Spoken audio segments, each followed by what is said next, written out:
Lie down and enjoy.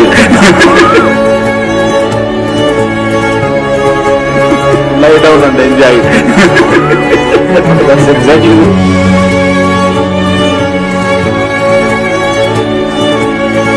Saying, I said there was a proverb in English. Nothing more than that.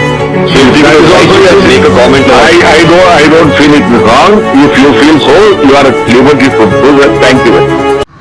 So guys நீங்கள் பார்த்துருப்பீங்கன்னு சொல்லிட்டு நினைக்கிறேன். இந்த வீடியோவில் வர இந்த பர்சன் என்ன சொல்ல வராருன்னு நான் சொல்கிறதுக்கு முன்னாடி இவர் யாருன்றதை சொல்கிறேன். இவர் வந்து கர்நாடகாவோட எம்எல்ஏ, பேர் வந்து KR ரமேஷ்குமார். இந்த பர்சன் வந்து சட்டசபையில் பேசிக்கிட்டு இருக்கும்போது என்ன சொல்கிறாரு அப்படின்னா, பெண்கள் வந்து யாராவது இப்போ ஒரு பெண்ணை வந்து ரேப் பண்ண வராங்க இல்லை செக்ஸுவலாக அஃபென்ஸ் பண்ண வராங்க அப்படின்னா நீங்கள் வந்து அவங்கள வச்சு என்ஜாய் பண்ணுங்க. ஸோ அதை வந்து தடுக்காதீங்க. உங்களை வந்து இல்லை ரேப் பண்ண வராங்க இல்லை செக்ஸுவலாக ஏதாவது அஃபென்ஸ் பண்ணுறாங்கன்னா அதை நீங்கள் ஏற்றுக்கோங்க, என்ஜாய் பண்ணுங்க அப்படின்னு சொல்ல வராரு. இவன் வந்து ஒரு எம்எல்ஏவாக இருக்காரு, வெக்கமே இல்லாமல்.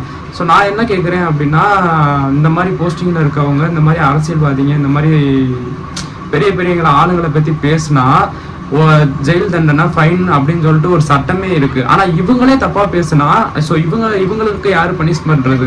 ஸோ அரசியல்ல இருக்கோம், நமக்கு மேல பவர் இருக்கு, நமக்கு மேல பெரிய பெரிய ஆளுகள்லாம் இருக்காங்க அப்படின்றதுக்காண்டி ஒரு எந்த இடத்துல என்ன பேசணுன்ற ஒரு நாலேஜ் இல்லையா? ஒரு சட்டசபையில உட்காந்து அவரு சொல்ற வார்த்தை இது, ஒரு பொண்ணை வந்து செக்ஸுவலா அஃபென்ஸ் பண்ண வராங்க இல்லை ரேப் பண்ண வராங்க அப்படின்னா அதை நீங்க என்ஜாய் பண்ணுங்க அப்படின்னு சொல்ல வராரு.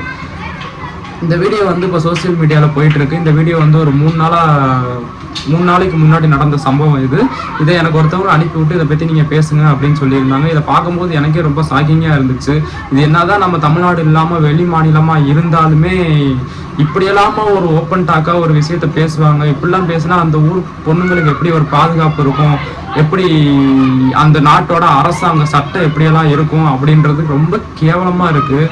நம்ம தமிழ்நாடு தான் இந்த அளவுக்கு மோசமான ஒரு நிலைமையில இருக்குன்னா நம்ம இந்தியாவில் இருக்க எல்லா மாநிலங்களும் இப்படி தான் இருக்கு போல.